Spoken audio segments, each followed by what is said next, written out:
On the fringes of explored space, where law was merely a whisper and chaos reigned as a king, the trading port of Draxos 7 lay under a violet-hued sky.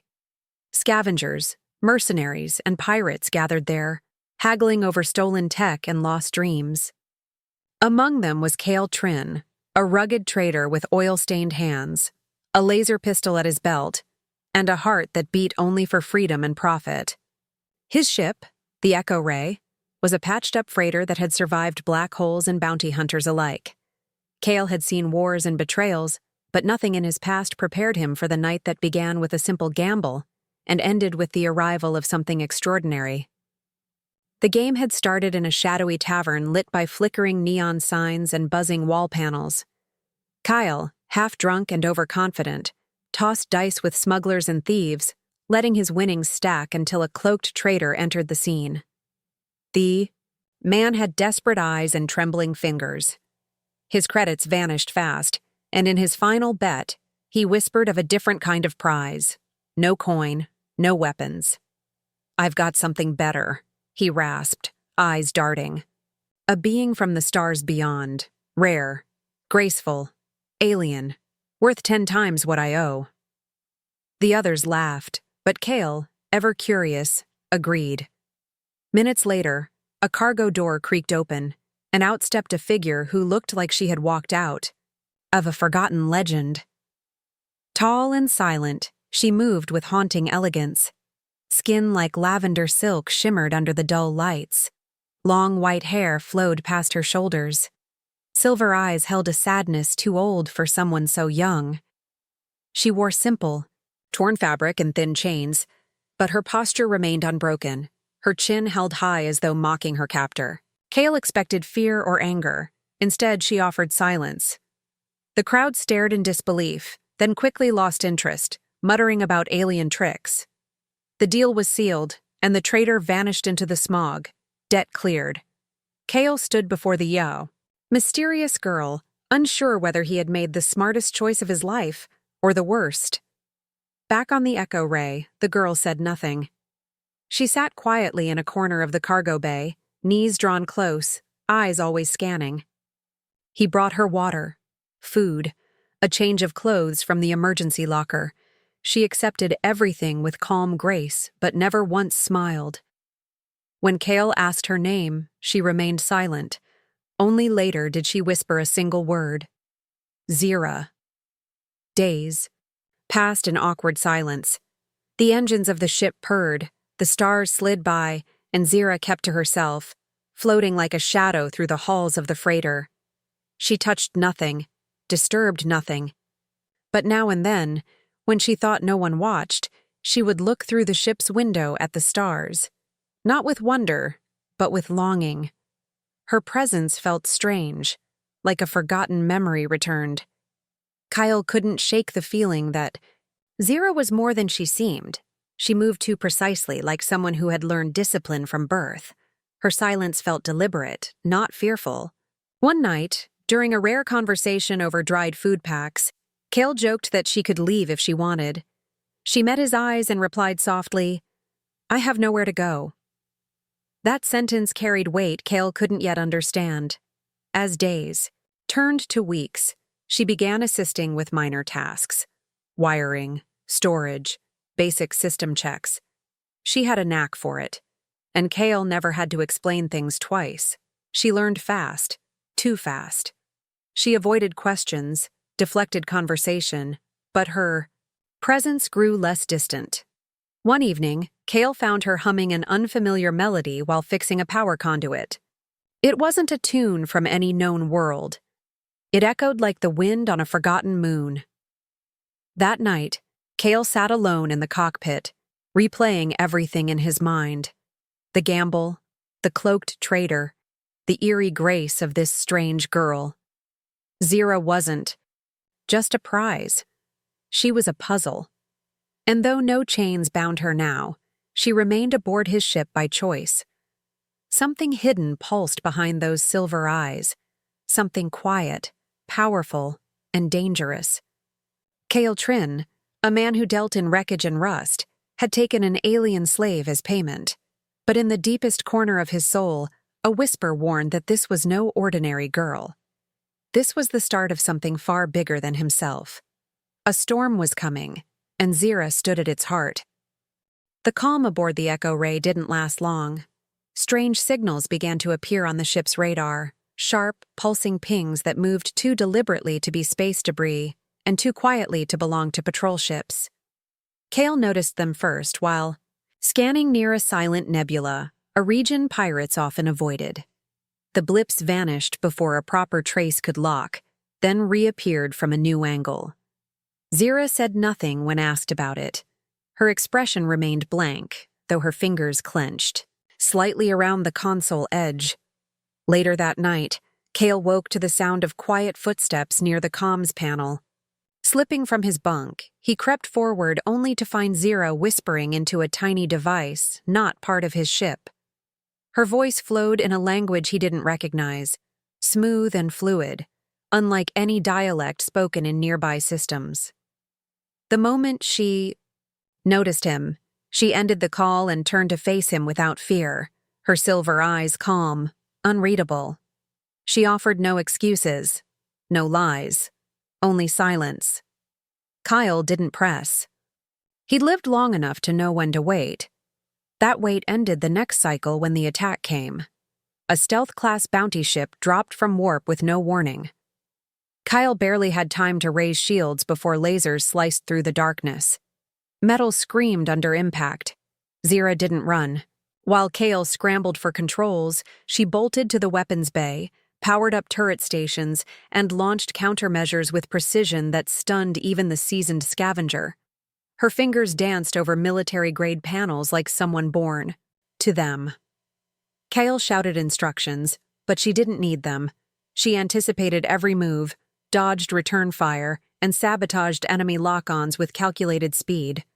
The Echo Ray dove and twisted through asteroid shadows, avoiding total destruction by the narrowest margins. Then Zira made a bold decision. She rerouted power from navigation to shields, nearly stalling the ship mid-flight, but absorbing the enemy's heaviest strike. Kale could barely keep his grip on the throttle, but her gamble worked. The blast fizzled on impact. The attackers faltered. Zira fired the last torpedo and scored a direct hit, knocking the bounty vessel into a frozen crater. A silence fell over the ship, broken only by the sound of her breath, steady and unafraid. Later, after patching emergency damage, Kale confronted her again, not with suspicion, but with demand. She owed him the truth. No more riddles, no more shadows. Sitting beneath a broken guidance screen, Zira looked toward the stars and finally spoke with clarity. I am not a slave. I was born on Lysaray, a planet of oceans and light, once ruled by peace and honor. My name is not Zira. My name is Ajira Velsin, last heir of the House Velsin, rulers of Lysaray for 200 generations. Kyle's breath caught in his throat. The name was familiar, fabled in tales, whispered in stories of galactic wars and ancient diplomacy. Lysaray had fallen years ago, overtaken in a coup led by a general who betrayed the throne. Ajira had vanished. During the chaos, presumed dead, her body never found.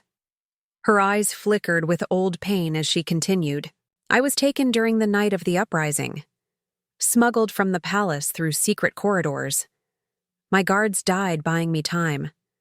I changed my name, hid among the broken and poor. But someone betrayed me to slavers. They saw only value in selling me to the highest bidder, unaware of who I really was. Kyle listened without speaking. Ajira's voice did not tremble. She spoke like someone who had cried long ago and learned to keep moving. The ones who attacked us tonight, those weren't mercenaries.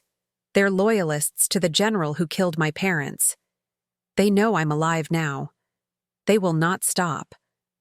Her gaze met his, full of unspoken warning.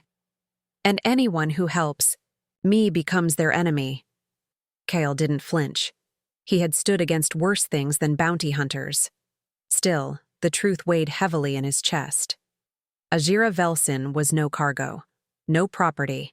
She was the rightful heir to a world now silenced by fear. And somehow, by the flick of chance and a foolish gamble, she had ended up in his care. The question wasn't whether he believed her. The question was what he would do now. Most men would have turned away, sold her to the highest bidder, handed her over for a bounty, or fled across systems to save their own skins. But Kale had never followed maps drawn by cowards. He stared at the cracked monitor, then at the star chart pinned above his console. His hand reached out and tapped a distant location, the faded coordinates of a fallen kingdom. Ajira tilted. Her head. "That's Lissaray," she said softly. Kyle nodded once, his jaw set. "Then that's where we're going." She blinked, caught off guard for the first time. "You don't have to do this. It's not your war." A smirk curled at the corner of his mouth. "It is now." And with that, a scavenger who had once chased spare parts and credits lit the engines of a ship bound for revolution. A hidden princess had been found. A dying world waited for its rightful heir. And the stars, ancient and wide, whispered of destiny reborn in fire. The stars beyond the known routes stretched like a glittering river of forgotten dreams as the echo ray pierced through space, its engines whispering of rebellion, secrets, and a journey that now carried the weight of legacy. Lissaray, once crown jewel of the galaxy with sapphire oceans and skyward towers made of crystal glass, had vanished from star maps after the uprising. Ajira Velsin sat quietly in the co-pilot's seat, her posture straight, but her eyes shadowed with memories of fire and betrayal. Kyle, now more than just a scavenger, guided the ship through the uncharted void, navigating by relic charts and ancient coordinates passed down through rumor and outlaw whispers. Every time Ajira opened up about her past, the distance between them narrowed. She spoke of royal courts filled with music and moonlight feasts, of her mother's voice humming lullabies from the stars, and her father's stories about ancient warriors who ruled not through fear, but wisdom. She had lived among elegants, taught to speak 5 tongues and command fleets, not scrub floors or hide in crates like she had for the past 2 years. Kyle listened without interruption, his rough hands gripping the flight controls, knowing that she had spent too long swallowed in silence. As the ship approached the edge of the Centurion Rift, a massive region of gravitational storms and rogue asteroids, Kale noticed something extraordinary. Ajira moved with an instinctive sense of direction, as though the stars still sang to her, guiding her back home. They passed through vortexes of broken signals and dead satellites, remnants of battles long lost, and each time she gave a quiet command, the path ahead cleared like doors opening for royalty. One night, while resting near the glowing rings of a forgotten gas giant, she revealed the full extent of the danger. The man who now ruled Lissaray, General Tovar, once served as commander of the royal fleet. His betrayal had been swift and brutal. He destroyed the palace, executed high council members, and declared martial law, controlling the people through fear, surveillance, and punishment. Ajira's escape had been the last hope of her lineage. Her return would either ignite hope or bring death. There was no middle ground. Kale asked her why she had waited so long to return, to which she answered with quiet honesty. "Because I thought no one would believe in me, not even myself." Their conversations grew deeper, laced with warmth and sorrow. Between system jumps, they laughed about old movies stored in the ship's archives, shared dried rations that neither found appetizing, and sometimes just sat in silence, watching distant galaxies swirl. Kale taught her how to repair the pulse core stabilizer, and she showed him how to speak the Lysaurian phrase for honor in shadows. In a quiet moment during Starlight Drift, she touched his hand, not out of romance, but shared understanding. 2 broken people, 1 stolen crown, a world waiting for justice. The bond between them no longer relied on who had saved whom, but who would now stand beside the other when the stars turned red. At last, Lisa Ray came into view, half hidden behind the orbital wreckage of ships torn apart during the rebellion. Its surface gleamed faintly blue, but the once proud towers were shrouded in mist. Scanning systems lit up with dozens of warning beacons, automated defenses, orbital drones, and the unmistakable pulse of a blockade. They couldn't go straight. Through. Azira directed them toward the outer shell of the planet, near the pole where a long-forgotten royal shelter once hid beneath the mountains. Kale managed a rough landing on an ice plain, shattering decades of frozen silence. The cold bit at their suits as they stepped onto Lysarian soil for the first time since her exile. The landscape was silent, but the air carried weight, as if the planet itself remembered her blood. They made their way to an entrance carved into the rock, a gate sealed by ancient biolock. Azira knelt before it and placed her palm on the EI scanner. For a moment, nothing happened. Then, with a low hum and a shuddering breath of air, the mountain opened. Lights flickered to life, revealing an underground sanctuary preserved from the war. Inside, they found relics of a fallen kingdom, banners bearing the crest of Velsin, preserved robes, data logs, and something far more important, the Crown Guard. Deactivated and hidden beneath the palace floor during the coup, the Guard were artificial sentinels, loyal to the throne and bound by genetics.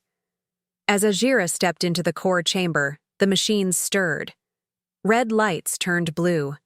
Engines hummed awake. A voice rang out.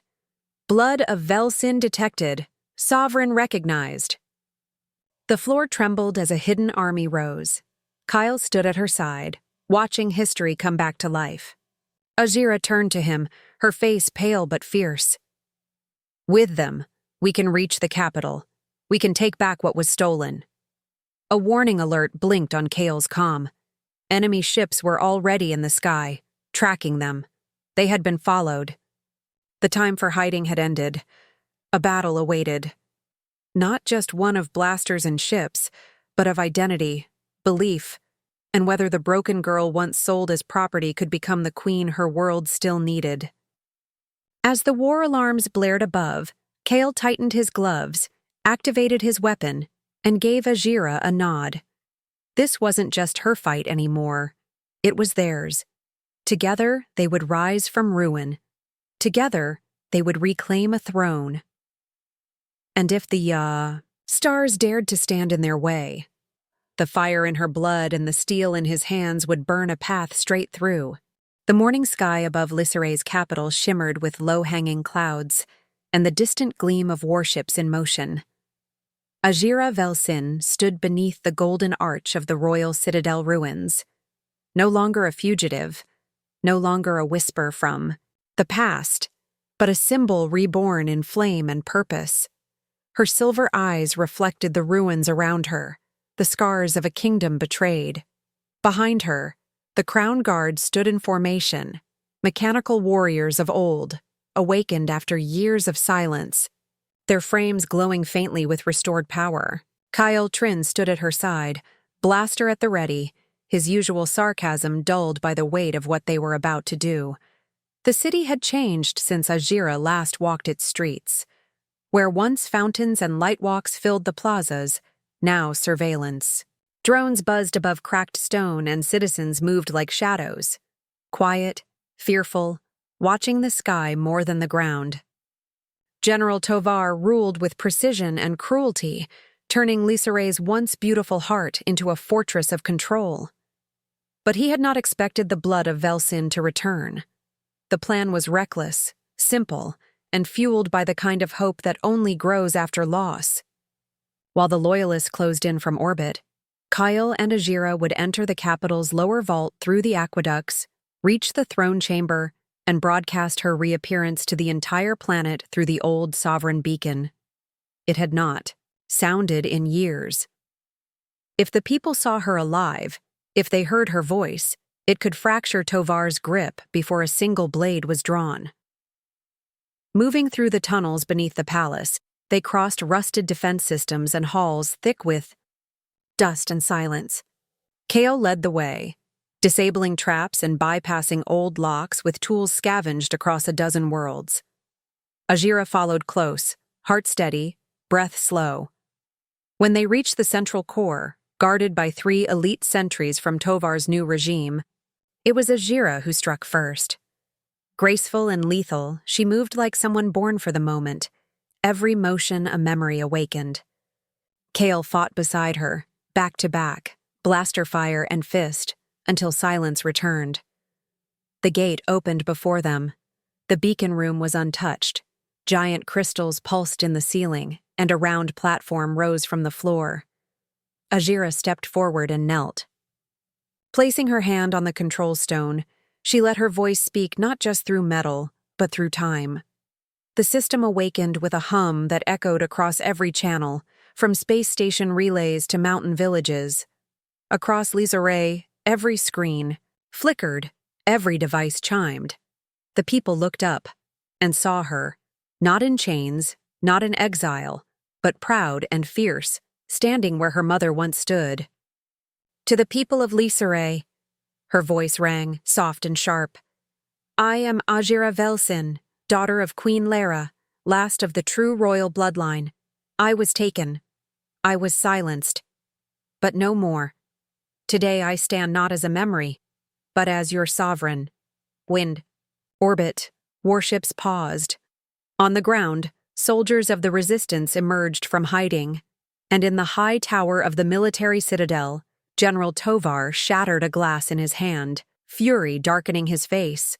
He launched his personal guard, activated the city's lockdown, and sent his own elite squad to drag her back in chains. But it was too late. The spark had caught fire.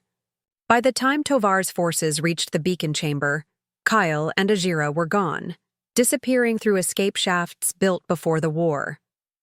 The city rumbled as pockets of rebellion ignited, banners long hidden were raised, and shouts of Velsin echoed through the alleys. Battle roared through the capital. The Crown Guard stormed the main gates, defending citizens, blocking tanks with bodies of steel. Kyle led street assaults, his grit and madness earning him a strange sort of legend among locals. But it was Ajira who led the charge into the palace itself. She found Tovar in the throne hall, a man older, colder, but still dressed in the stolen colors of command. He offered her a chance to surrender. She offered him silence. The duel between them was short but brutal, blade against blade, honor against pride. Tovar struck hard, but Ajira fought with something deeper than skill. She fought with memory. When the final blow landed, he fell not to her strength, but to her belief. The throne was reclaimed not by bloodshed, but by truth.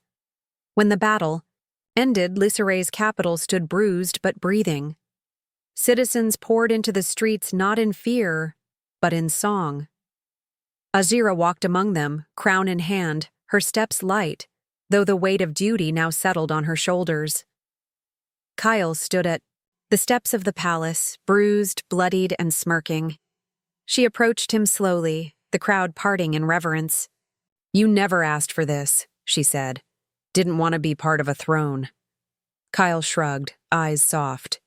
Didn't want to care either. But then you showed me what was worth fighting for.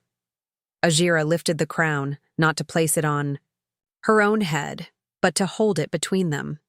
Then fight with me. Not as a subject, as a partner. His eyes locked with hers. No jokes, no deflections, just truth. Always. And so, under twin suns and rising cheers, the throne of Lisaray found its queen. But more than that, a broken world found its heart. A scavenger who once traded metal for coin now stood at the side of a ruler born not in riches, but in struggle. Together, they would rebuild. Together, they would protect what had been taken. And in the silent stars above, a new story began. One of courage, redemption, and the impossible power of a chance meeting between a forgotten princess and the man who took her not as property but as fate.